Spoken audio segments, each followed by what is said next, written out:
porque estamos recibiendo en los estudios de RBC, tenemos el gusto de recibir al profesor Julián Mazzoni, candidato a consejero del Consejo Directivo Central de la Administración Nacional de Educación Pública en las próximas elecciones que ya vamos a hablar, que se van a celebrar el 30 de octubre, y también estamos recibiendo al profesor Federico de Palleja, integrante de la Comisión Directiva de FENAPES y también integrante de la filial. Así que bueno, buenas tardes a los dos y bienvenidos.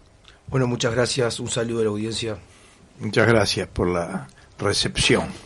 Bueno, primero que nada, hablar de esto que presentábamos, que son las elecciones, y bueno, en qué ámbito se van a dar, cuándo van a hacer, todo eso que involucra la logística y todo lo que tiene que ver con y bueno, cuéntenos. Bueno, las elecciones de consejeros a CODICEN se van a realizar el próximo 30 de octubre. En esta ocasión, a partir de la implementación de la ley de urgente consideración, no vamos a tener elección de los consejos desconcentrados como teníamos antes, y vamos a tener directamente la elección al Consejo Directivo Central. ¿Cuál es esa diferencia? Porque eso está bueno plantearlo y conocer la diferencia de lo que se hacía antes y luego de las modificaciones que introdujo la LUC, en qué marco se dan estas elecciones. Y bueno, nosotros antes teníamos un consejo, por ejemplo, de educación secundaria, que hoy no existe más. Sí, también existía un consejo para la UTU y otro para primaria. Sí, esos eran los desconcentrados. Ahora las autoridades de la educación están dentro del CODICEN, están centralizadas las autoridades, y en este CODICEN hay 5 consejeros, 3 electos por las autoridades o colocados por las autoridades y 2 electos por los trabajadores, que es ahí donde nosotros queremos lograr que el compañero Julián sea uno de los consejeros electos, y es eso entonces lo que vamos a votar el próximo 30. Bien, perfecto. El próximo 30, que bueno, si quieren ya nos metemos un poco a hablar de las elecciones, cómo va a ser el mecanismo de votación, dónde se puede votar, quiénes votan en estas elecciones. El voto es obligatorio, votan todos los docentes de los 3 subsistemas, más del subsistema, o sea, primaria, UTU, docente, formación docente también. Se va a votar en el circuito, el plan circuital no está definido todavía, es una elección de carácter nacional, que como tal es la Corte Electoral la que la lleva adelante y quien define los circuitos, pero también se va a poder votar como en otras ocasiones, para quienes están, para algún colega que esté por la vuelta, se va a poder votar en el correo probablemente, en algunas ciudades. O sea, el dónde hay que esperar que la Corte de alguna manera lo defina. Y bueno, es un voto obligatorio en donde estamos todos de alguna manera involucrados a tomar definición y tratar de participar en todos estos ámbitos que nos toca, digamos. Bien. Con respecto, a esta candidatura que impulsa FENAPES a nivel nacional, que se trata de la lista 11, y es al profesor Julián Mazzoni, que se encuentra con nosotros acá en el estudio, que la propuesta entonces de esta lista, que tiene otros representantes también, ¿por qué lado va? ¿Cuál será la propuesta si resulta elegido? Bueno, muchas gracias por la posibilidad de comunicarnos con la audiencia, pero en primer lugar quisiera aclarar que podemos señalar 2 grandes bloques en esta elección. Hay uno que es el de la coordinadora del Sindicato de la Enseñanza del Uruguay, que además tiene el apoyo del PIT-CNT, y el otro es un bloque de 4 son 3 listas, ahora vamos a explicar cómo son, y el otro son 4 listas que en realidad lo que hacen es tratar de apoyar la gestión que está llevando actualmente el Consejo Directivo Central de la ANEP.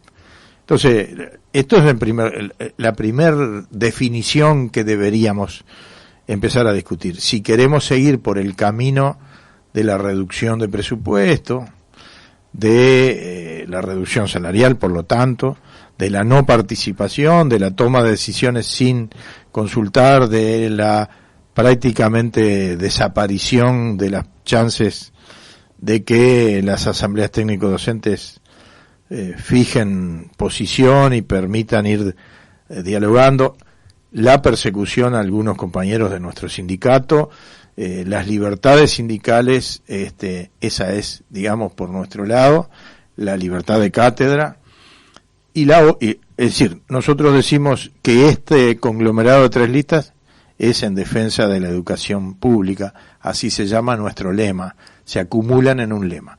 Y las otras, bueno, no quiero pasar, digamos, deberán opinar ellas, pero yo lo que digo simplemente que las otras listas lo que expresan es el continuismo, digamos, en lo que está haciendo actualmente el CODICEN.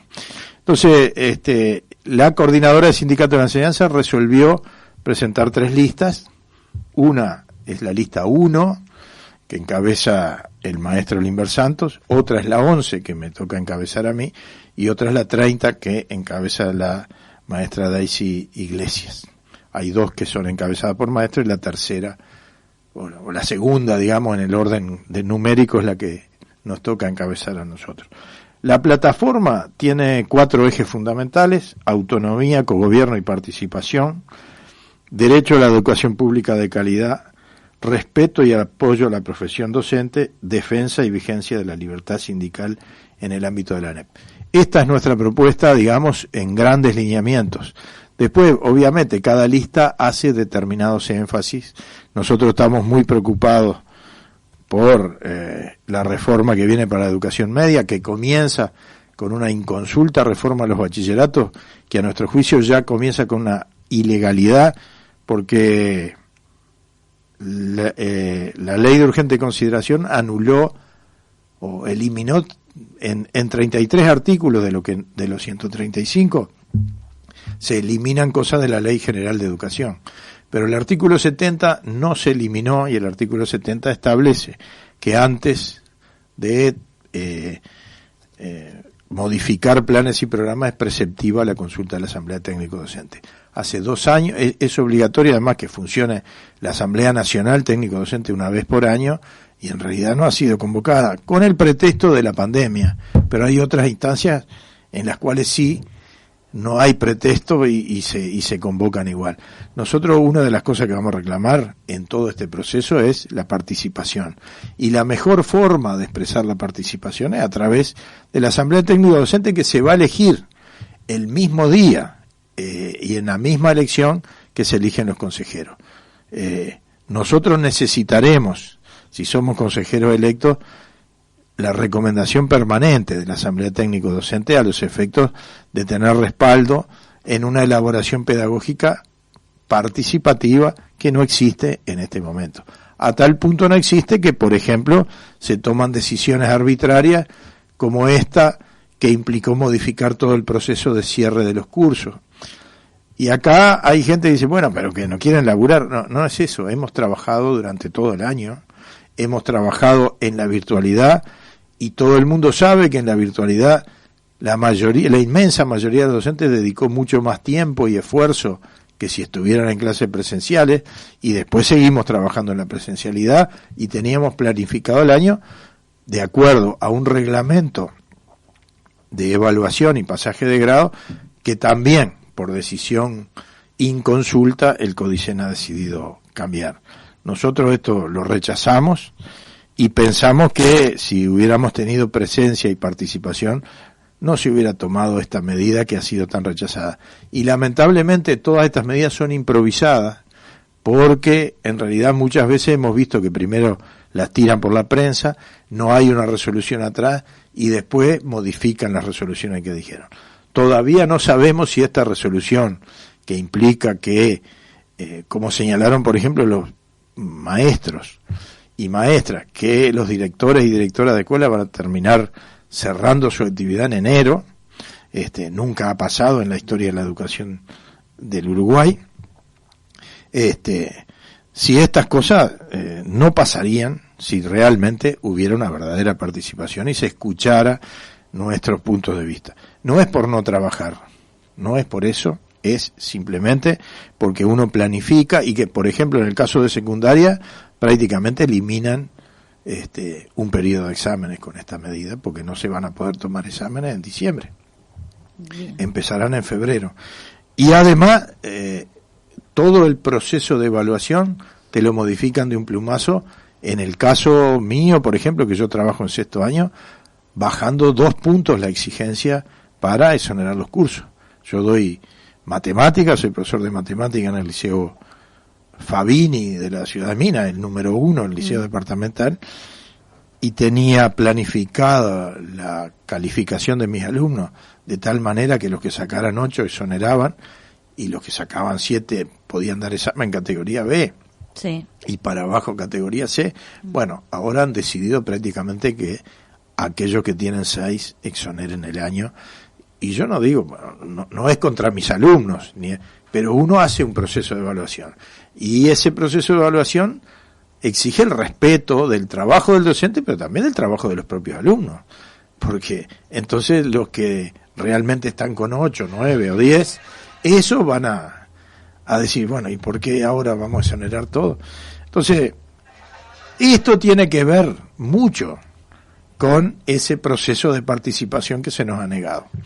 Y tiene que ver también con la necesidad de que el voto de los docentes, que son unos 43.000 docentes que vamos a votar ahora el 30 de octubre, sea un voto consciente de la posibilidad de la participación. Más o menos, digamos que esta puede ser una breve explicación de lo que nosotros pensamos hacer si nos toca estar en ese lugar. Bien, con respecto a estos últimos temas que tocaba y hablando ya de la educación y bueno, de la educación hoy en día, de las diferentes modificaciones que se han hecho en estos últimos tiempos, también se ha anunciado junto con esto de los cierres de cursos y bueno, estos últimos anuncios que hubo respecto a ese periodo en diciembre que va a existir en secundaria de tutorías. ¿Qué opina a propósito de esto? Y también con respecto a lo que decía, por ejemplo, en bachillerato, en la baja de la calificación, ¿no? Que con un 6 se podría exonerar la materia. ¿A qué se debe? ¿A qué cree que se debe estas diferentes modificaciones que se realizaron? Bueno, se debe al desconocimiento del trabajo que se ha hecho. Porque, por eso que yo te señalaba, uno cuando empieza el año tiene que hacer una planificación, en la cual normalmente los inspectores insisten mucho, los directores también, y está bien, digamos, está bien que se planifique. Ahora, si vos a fin de año te cambian todo el proceso, las tutorías podrán ayudar, pero el tema es que la percepción que tiene la población, la percepción que tenemos nosotros, y particularmente la que tienen los estudiantes, es que vos podés hacer un poco la plancha, porque al final del año te va a venir un salvavidas, y eso nos parece que no es positivo desde el punto de vista educativo. Nosotros no somos cultores de un esfuerzo irracional o una exigencia extraordinaria, pero sí somos cultores de que aquellos que realmente estudiaron y se prepararon sean los que sean exonerados, y los otros tendrán que dar su examen y demostrar que recuperaron los conocimientos que les faltaron durante el año. Más allá de esto y bueno, y de lo que estábamos hablando acerca de bueno, de estas tutorías, ¿no? Y justamente esta frase que usted usaba que decía, bueno, hacen la plancha durante todo el año porque al final del año me viene un salvavidas, pero ¿qué sucede, por ejemplo, en esos grados altos de bachillerato cuando la próxima opción es una carrera terciaria, universitaria? Este es el problema, ¿no? Es decir, esto es lo que viene en la prensa dado como una reforma de bachillerato. Que insisto, lo que dice la ley que debe ser consultado, el organismo que dice la ley que debe ser consultado no ha sido consultado. Es decir, la reforma de bachillerato podrá ser una cuestión de interés para la población, pero necesita la expresión de quienes van a llevar adelante esa reforma. Para nosotros no tenemos idea por ahora, nos presentaron una hoja de ruta que no podemos asegurar que resuelva las cosas. Nosotros lo que vemos ahí es un intento de bajar el nivel, de eliminar una de las opciones claras, que es el bachillerato artístico, y de generar una cosa que vienen sosteniendo hace tiempo, una frase que de pronto para la población no queda claro. Dicen, no tiene que ser propedéutico. En realidad lo que están diciendo cuando dicen eso es que no tiene por qué preparar para ingresar a la universidad. Y la ley dice claramente que si terminás secundaria podés ingresar a la universidad. Ahora, esto va a redundar en beneficio de los llamados preuniversitarios privados, que van a preparar, sí, eso, pagando para ingresar a las facultades, y posiblemente en una futura discusión de si hay o no hay examen de ingreso para ingresar a la universidad. Y esto va a ir en contra de un proceso que era muy virtuoso, que tiene que ver con que en este país veníamos de muchos años donde la matrícula universitaria venía creciendo y donde muchos de esos estudiantes eran los primeros de su familia en llegar al nivel terciario. Esto va a retroceder con esta propuesta y va a generar las condiciones para que los que tienen guita puedan ir a la universidad y los que no tienen no lo puedan hacer o les dificulte mucho más. Entonces, esto también es muy peligroso y esto tiene que ver con dos orientaciones que tiene, digamos, el país en este momento. La orientación neoliberal, que se expresa claramente en la coalición de gobierno, y la orientación popular, digamos, que se expresa en ese heterogéneo campo que juntó las 800.000 firmas para ir en contra de los 135 artículos de la Ley de Urgente Consideración. Esos dos proyectos de país también se expresan en proyectos educativos, y el proyecto educativo del pueblo fue construido por el primer Congreso Nacional de la Educación, maestro Julio Castro, en 2006, y ese programa sigue siendo el programa del pueblo uruguayo. Y ese programa implica la autonomía, el cogobierno, el 6% del PBI para la educación pública y sobre todo la posibilidad de que todos los uruguayos que les interese puedan participar en los procesos de elaboración. Nosotros somos partidarios de la pedagogía crítica, que establece claramente que es el pueblo el que debe decidir qué es lo que hay que enseñar y no puede venir de arriba del Estado. El Estado lo que tiene que hacer es escuchar al pueblo, elaborar junto con el pueblo la propuesta pedagógica y luego tomar las medidas necesarias para ejecutarla. Y eso fue el primer Congreso Nacional de Educación. Todavía nos debe el sistema político en su conjunto una respuesta profunda sobre eso. La ley de educación elaborada en 2008 dejó muchas de las cosas propuestas ahí por el camino y nosotros vamos a seguir con ese programa tratando de que, autonomía, cogobierno, que sea universal la forma de que la educación, y lo estamos logrando, vaya eliminando las diferencias sociales. No, las sociales hay que eliminarlas de pronto por otro lado, pero sí las diferencias que tienen que ver con las cuestiones culturales, con la orientación sexual, todas esas cosas que el pueblo uruguayo lentamente ha ido construyendo, bueno, eso también tiene que pasar en la educación. Y este es un proceso que tiene que ver con toda esa participación y el reconocimiento de la riqueza que tiene la diversidad de nuestro pueblo y particularmente de nuestra juventud. Que ahora venimos de Arrayanes, de la escuela técnica, y realmente estamos gratamente impresionados con el funcionamiento de esa escuela y la sensación que uno tiene cuando está ahí, que los estudiantes se sienten muy bien y que participan en las decisiones, porque yo les decía a los compañeros que nos acompañaron y nos estuvieron mostrando que eso es de nivel superior al nivel medio. Se parece más a un nivel universitario que al nivel medio. Eso es lo que necesitamos que sientan los estudiantes en todo el país, que son los dueños de las instituciones y junto con los docentes pueden elaborar una propuesta y sentirse realmente comprometidos, pero también felices de estar ahí. Bien, me detengo un poco más en el bachillerato con respecto a varios puntos, ¿no? A destacar. Primero que nada, con respecto, a una cierta facilidad, por llamarlo de alguna manera, en la promoción, ¿no?, de los años más altos de liceo o bachillerato, Esto se debe bueno, cuando se cierra raya, las estadísticas apuntan a una mejor promoción, porque hay que buscarle la explicación a todo esto, ¿no? Y por otro lado, junto con esto también, la falta de exámenes en los años de bachillerato que luego se arrastran a la Universidad de la República y que ha sucedido también en muchas generaciones, ¿no? Sobre todo quienes estuvimos en el último plan, que bueno, que con este motivo de la exoneración, si teníamos, por ejemplo, en sexto un 8 en ciertas materias, bueno, pasaba que quizás durante toda la vida liceal no dabas un examen. Entonces llegabas a la Universidad de la República con exámenes obligatorios sin la capacidad de poder saber preparar un examen, ¿no?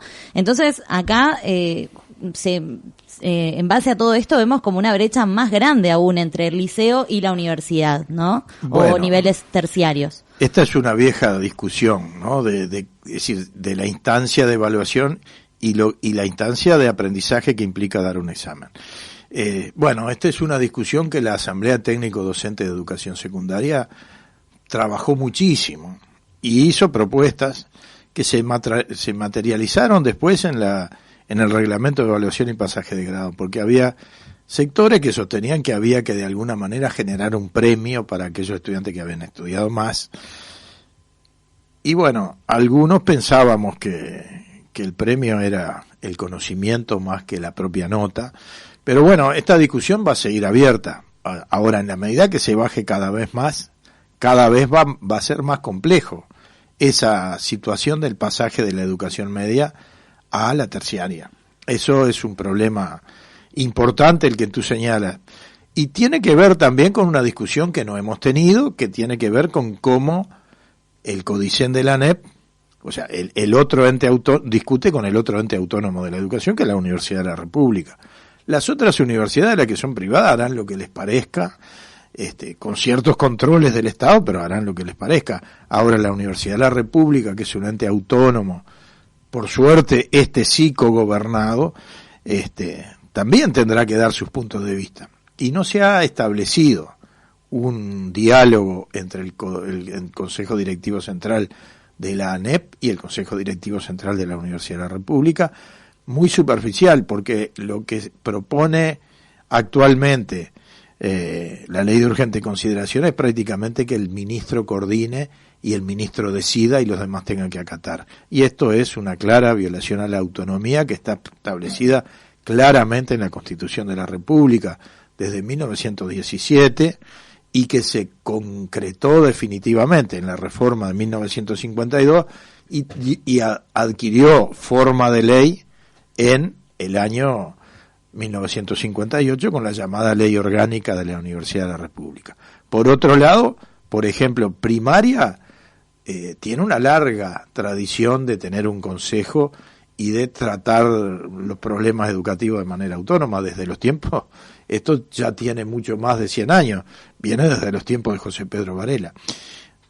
La UTU y secundaria tenían consejos donde participaban, además de los que eran electos por los docentes, y donde participaban además representantes de los otros consejos, por ejemplo de primaria, secundaria, y UTU en un intercambio permanente, y también la Universidad de la República. Yo conozco más el caso de secundaria. La ley de creación de secundarias es del año 1935 y la ley establecía que había 3 consejeros que los elegían directamente los profesores, y después primaria, la UTU y la universidad nombraban en representación cada uno de ellos, así se transformaban en 6, y estos 6 después elegían un séptimo que era el presidente del consejo y que además era un docente de secundaria, lo cual establecía una verdadera autonomía que ha sido cercenada ya en la ley de 14.101 que la elaboró Julio María Sanguinetti cuando era ministro de Juan María Bordaberry, antes del golpe de Estado, pero ya en un proceso realmente de represión, y esa misma ley 14.101 fue la que usó la dictadura para destituir a los profesores que vinieron después. Es decir, que la idea de hacer perder la autonomía es una vieja idea que tiene la derecha en el Uruguay, porque es la forma de controlar la educación pública de tal manera que en vez de formar ciudadanos con espíritu crítico, forme gente para el mercado laboral y además con poca capacidad de análisis para que pueda perpetuar su dominio de la sociedad. Esto es, en realidad, los dos proyectos educativos que tenemos y que vengo tratando de explicar. Es difícil de entender, porque, es decir, es fácil, pero es difícil porque después se meten muchas cosas secundarias y obviamente todo el mundo tiene derecho a opinar, y supongo que si hay alguna persona que votó a Sanguinetti y que me está escuchando, pensará que no es esto lo que estaba en la cabeza de Julio María Sanguinetti cuando preparó esta ley. Pero, en realidad, la idea de controlar toda la educación pública del sistema político es una tentación permanente de quienes ejercen el gobierno. Y decía Varela, ya en los tiempos en que se preparó su reforma en la educación del pueblo, decía que había que separar la educación de la pasión deleteria, de la acción deleteria, o sea, venenosa, de las pasiones políticas del momento. Esto es lo que nosotros venimos luchando hace mucho tiempo, por la libertad de la educación pública para que genere gente con cabeza libre y que conozca sus derechos y los ejerza permanentemente. Bien. Con respecto a esto que usted señalaba, ¿no? Esta no conversación o no diálogo entre la Universidad de la República y, bueno, quienes rigen secundaria, ¿no? El Consejo Directivo.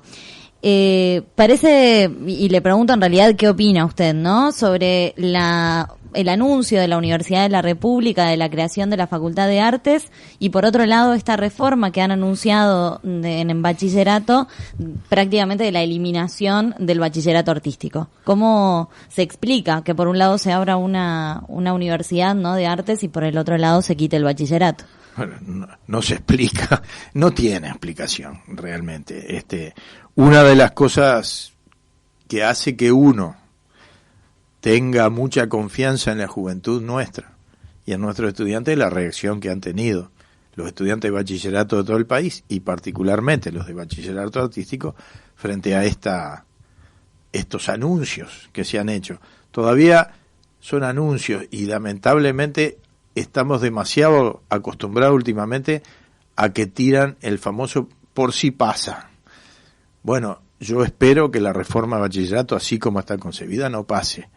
Y espero con mucho entusiasmo y con emoción que sean una vez más los estudiantes uruguayos los que hagan punta en esta lucha que vamos a tener que tener y que nosotros ya estamos acompañando y ya estamos señalando que hay que modificar.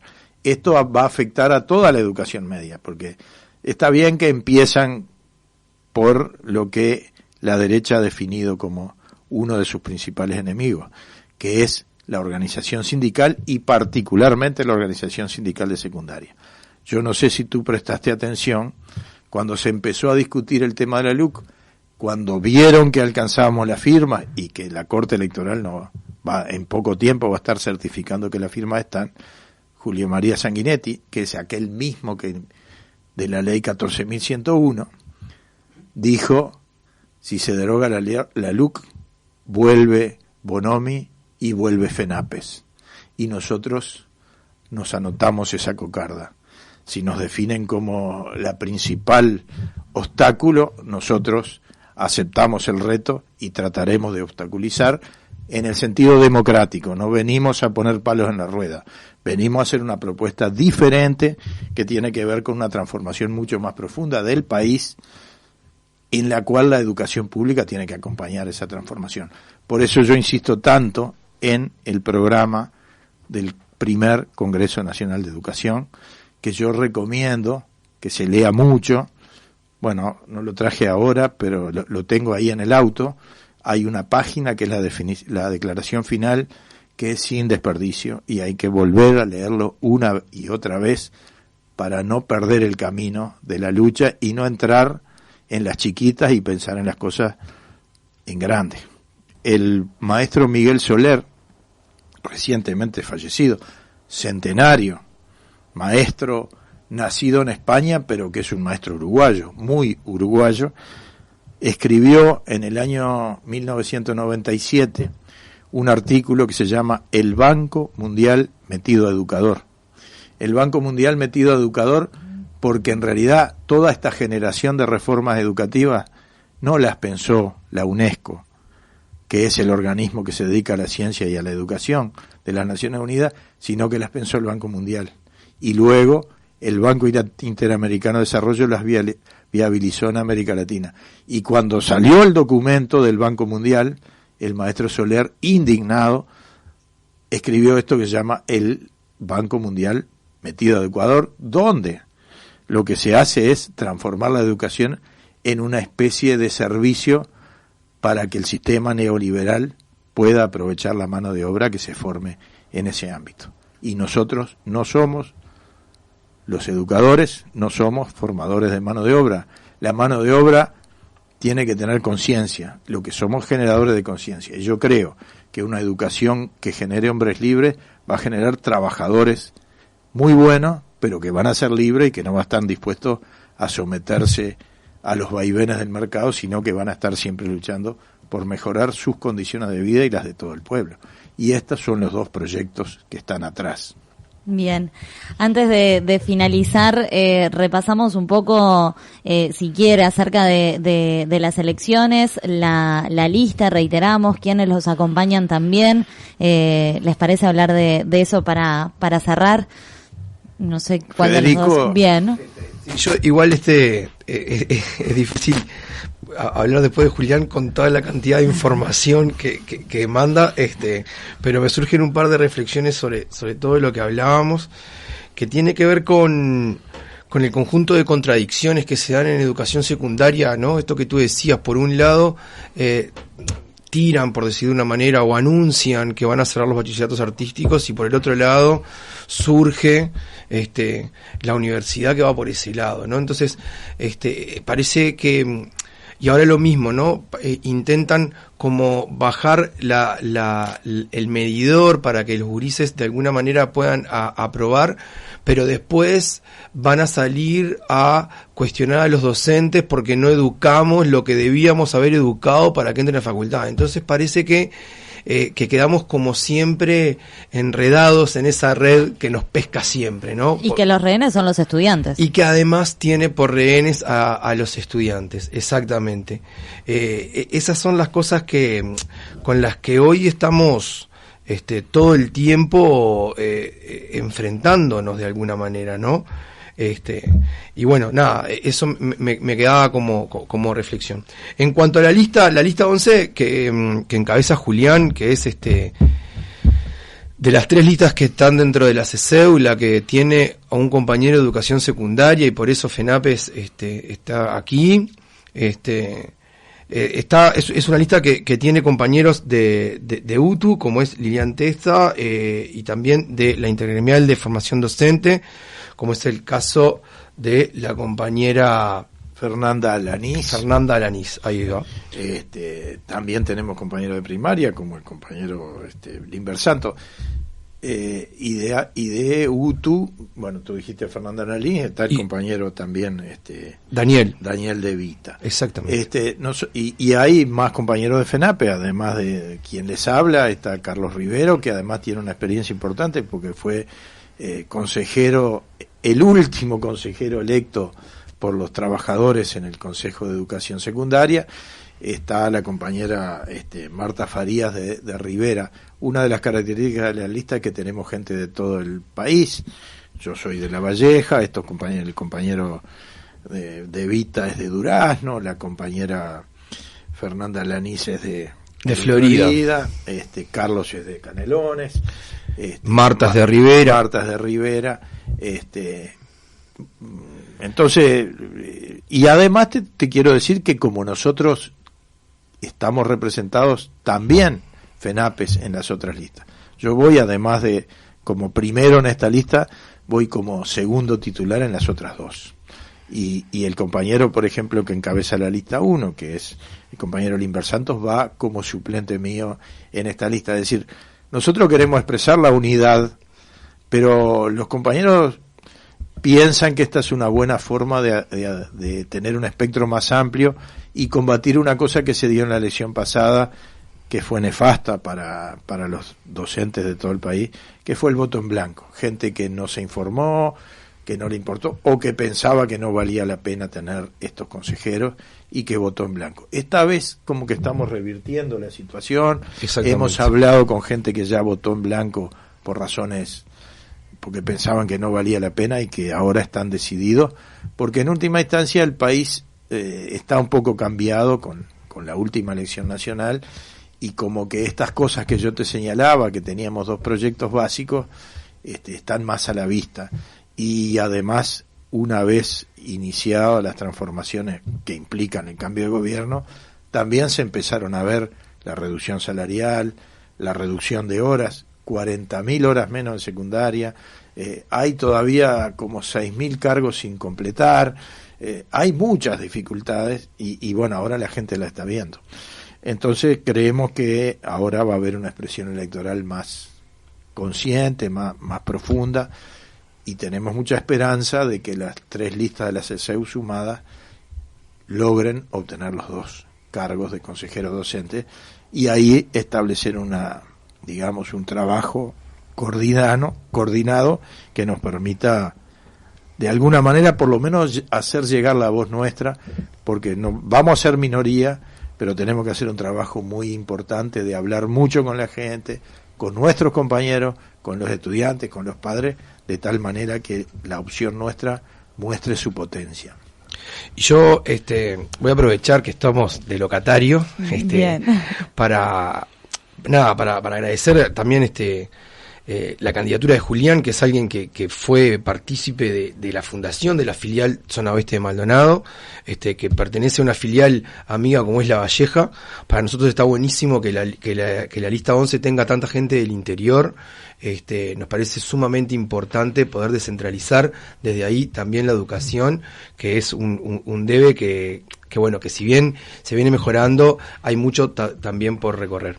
Y por último, y yo ahí me despido después, que siga quien quiera, pero decirle a toda la audiencia que en las redes de la Federación, de la FENAPES, tanto en el canal de YouTube como en la cuenta de Facebook, está, por ejemplo, está toda la información de la lista, está toda la plataforma, está el lanzamiento que hicimos el sábado pasado, hicimos un lanzamiento donde participaron muchísimos compañeros de las 3 listas, porque esto es un trabajo de toda la CCEU, de toda la coordinadora de Sindicato de la Educación, así que los invitamos a que vayan, que lean, que nos hagan las consultas que quieran y bueno, que nos avisen que estaremos respondiendo lo que podamos, cuando podamos. Bien, perfecto. No sé si queda algo más por agregar. Nosotros desde acá agradecerles a los 3, a los 2 que hablaron, pero hay alguien más por ahí en la vuelta. Y bueno, y todo lo que hemos hablado en esta tarde, y bueno, lo que quieran decir los escuchamos. El compañero Leonardo también nos acompaña, pero él está en la parte más logística, y está siempre al firme aquí en la lucha junto con nosotros. Yo creo que corresponde que nosotros te agradezcamos a ti y a la audiencia que tuvo la paciencia de escuchar toda esta perorata, y te agradecemos por la inteligencia y la profundidad de tus preguntas, que nos ayuda mucho a desplegar nuestras ideas. Muchas gracias. Y bueno, y hasta pronto. Gracias, estaremos.